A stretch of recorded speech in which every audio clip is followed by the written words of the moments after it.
In a certain village, there lived an old couple with their granddaughter Masha. One day, Masha's friends asked her to join them in gathering mushrooms and berries in the forest. Masha's grandparents allowed her to go but warned her not to stray away from her friends. While in the forest, Masha wandered off and found herself in front of a little hut where a big bear lived. The bear was pleased to see Masha and asked her to stay with him as his servant. Every day, the bear would go into the forest, leaving Masha alone in the hut, warning her not to leave, or he would eat her. Masha thought of a way to escape and baked some pies for her grandparents. She offered the bear, asked him to deliver them to her grandparents, but she would climb a tree to watch him and make sure he didn't eat them. While on the way, the bear wanted to rest and eat the pies, but Masha called out from the basket, warning him not to eat them. He continued on to the grandparents' house and delivered the pies, and from that day on, Masha was safe from the bear's threat. A man and woman had a daughter. The wife died and the man married a wicked woman who disliked the girl. One day, the stepmother sent the girl to Baba Yaga, the witch, for a needle and thread. The girl first went to her own aunt for advice and found out that the witch plans to eat her. She reached witch's hut, where the witch said she would give the needle and thread only if the girl would sew for her.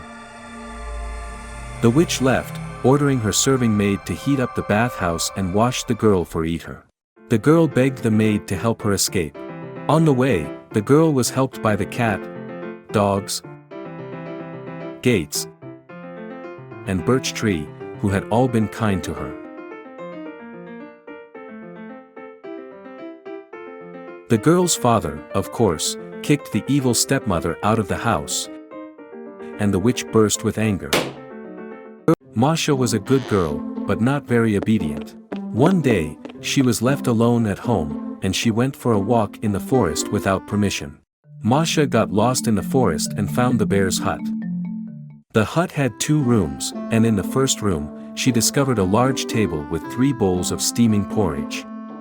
The delicious aroma filled the air, and her hunger grew unbearable. Ignoring the caution against taking what wasn't hers, she tasted the porridge from each bowl. She ate their porridge, broke a plate, and damaged a chair. When the bears returned, she apologized and helped tidy up. Grateful, they guided her home. Masha learned her lesson and became obedient, never venturing into the forest without permission again.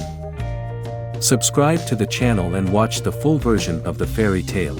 Once, a mother goat warns her kids of a wolf. And when he was inside and they were terrified and tried to hide themselves. One ran under the table, the second got into the bed, the third is behind the curtain by the window, the third in the clock case, the fifth is in the closet, the sixth is outside the door, the seventh in the kitchen. But the wolf found them all but the youngest, who was hid in the clock case.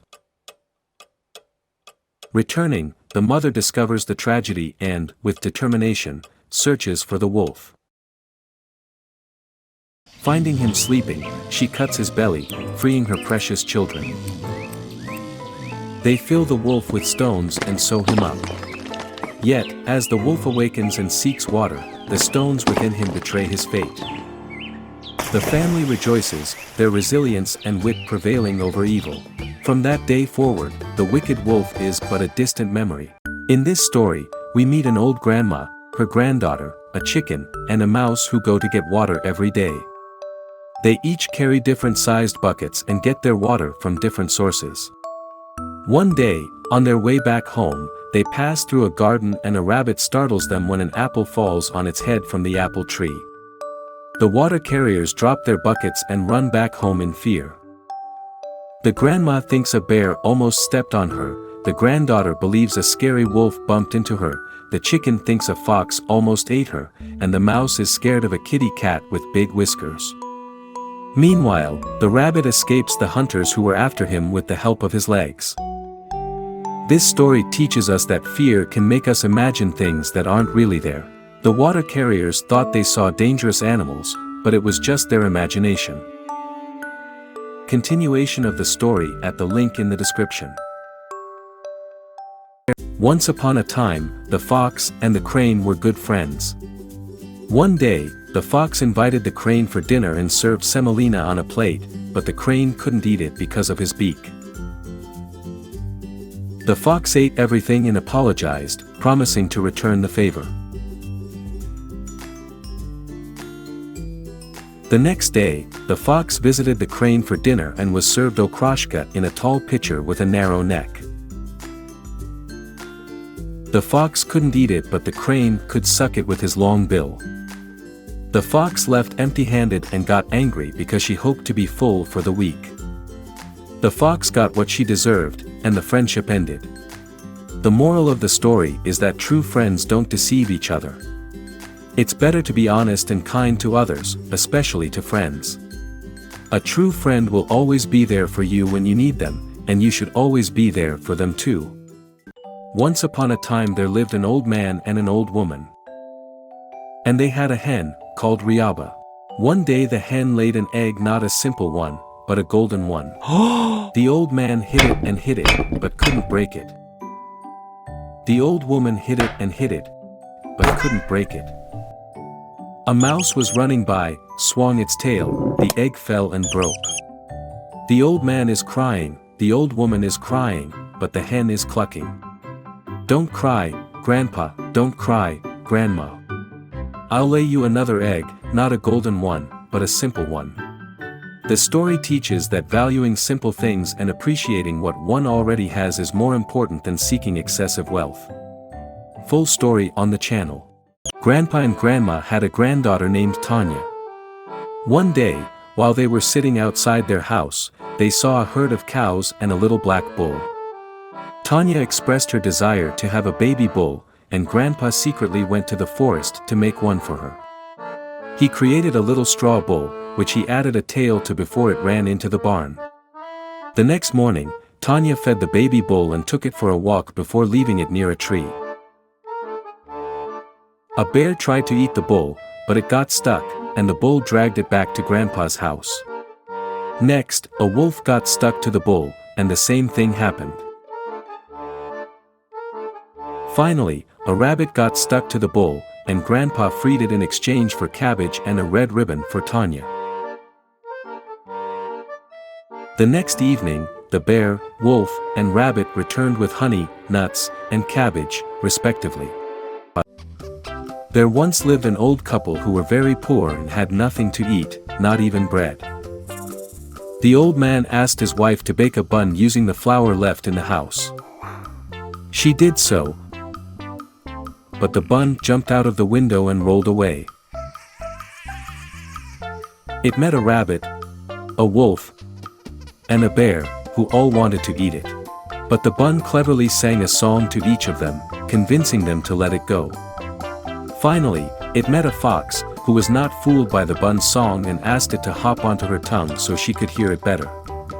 The bun did so, but was promptly gobbled up by the sly fox. Despite its unfortunate end, the little round bun's quick thinking and clever singing skills helped it escape being eaten by several predators. It serves as a reminder that one should always be resourceful and think on their feet in difficult situations. There lived an old man with 3 sons, 2 clever and 1 foolish, named Emilia. While his brothers worked, Emilia spent his days lying on the stove. One day, his sisters-in-law ordered him to fetch water. After catching a pike fish, the fish begged Emilia to let it go and promised to grant any wish in return. Emilia tested the fish, and when he granted his request, Emilia discovered the fish's magic. Emilia became lazy, and when asked to chop wood, he whispered his request, and the axe and wood did the work themselves. When the princess fell in love with him, the king ordered to get rid of them both by throwing them into the sea. Emilia called on the pike to bring them to the shore, then asked for a stone palace with a gold roof. Emilia's magical powers made him lazy and destructive. The story teaches that even when things are easy, it is important to work hard and be responsible. There lived a man and his wife who were childless. Their house had a little window that overlooked a beautiful garden belonging to a mighty witch, and nobody dared to go in there. The wife saw the rampion from the witch's garden and craved for it. Her husband climbed the wall and stole some. The witch caught him and made a deal to take their child once it was born. The couple agreed, and the witch took the child and named her Rapunzel. When Rapunzel was 12 years old, the witch locked her up in a tower with only a small window above. The witch used to climb up Rapunzel's hair, which was long and shiny, whenever she wanted to see her. One day, a prince rode through the forest and heard Rapunzel singing. He wanted to see her and climbed up her hair. They fell in love, and Rapunzel agreed to leave with him. She made a ladder with silk, and the prince came every evening to see her until she was able to escape. They lived happily ever after. There lived an old couple. The old man went fishing while the old woman stayed home to bake pies. On his way back home, the old man found a fox that appeared to be dead and decided to bring it home as a gift for his wife. Little did he know, the fox was only pretending to be dead and ended up stealing all the fish he had caught. When the old woman asked about the fur he had promised to bring her, he realized he had been tricked. Meanwhile, the fox enjoyed her stolen fish but was soon confronted by a wolf who asked for some. The fox taught the wolf a trick to catch fish, but she tricked him by freezing his tail while he waded in the river. When the wolf got up, the old women saw him and attacked him, causing him to lose his tail. The fox continued to trick the wolf and ended up getting herself hurt. The wolf then offered to carry the fox and took her to where she needed to go. As they traveled, the fox sang a song about the beaten carrying the unbeaten. On the edge of a green forest where the field began, stood a beautiful little house. No one knew who built it, but one day a mouse passed by and was amazed by the house's beauty. The mouse decided to move in since no one seemed to be living there. Soon, a frog joined in and they started living together. They were later joined by a jumping bunny and a fox, and they all agreed to share the house. However, a bear arrived and wanted to live in the house as well. Unfortunately, he was too big to enter through the door. The bear tried to climb onto the roof, but the house collapsed. Fortunately, all the animals escaped unhurt. They decided to build a new, bigger, and better house together. They all contributed their skills to build the house, and it turned out to be even more beautiful than the first one. This story emphasizes the importance of teamwork, unity, and the willingness to help each other during difficult times. One day, a vixen found a rolling pin on her walk. She went to a village and asked to stay at a house. The woman agreed, and the vixen hid her rolling pin under the stove. In the morning, she asked for her rolling pin, and when the woman couldn't find it, the vixen got their chicken. She repeated this at another house and got their goose. At the third house, the vixen asked for the little girl, and the parents put their dog in a sack and gave it to her. When the vixen opened the sack, the dog scared her, and she ran to her den. She offered her tail to the dog, but he bit and caught her. The vixen's cunning ways ended there. The story concludes with the moral that listeners should be smart enough to avoid being tricked. In an unlikely friendship, a man and a bear decided to grow crops together. They woke up early one morning and went to the field. The man started working while the bear daydreamed about the future harvest. After the harvest, they divided it, with the man taking the roots and the bear taking the stems. However, the bear soon realized that he made a mistake and got only the stems. He cried and accused the man of tricking him. The next year, the man invited the bear to harvest again, and this time, the bear chose to take the roots, while the man planted the seeds. While the man worked on the crops, the bear went fishing.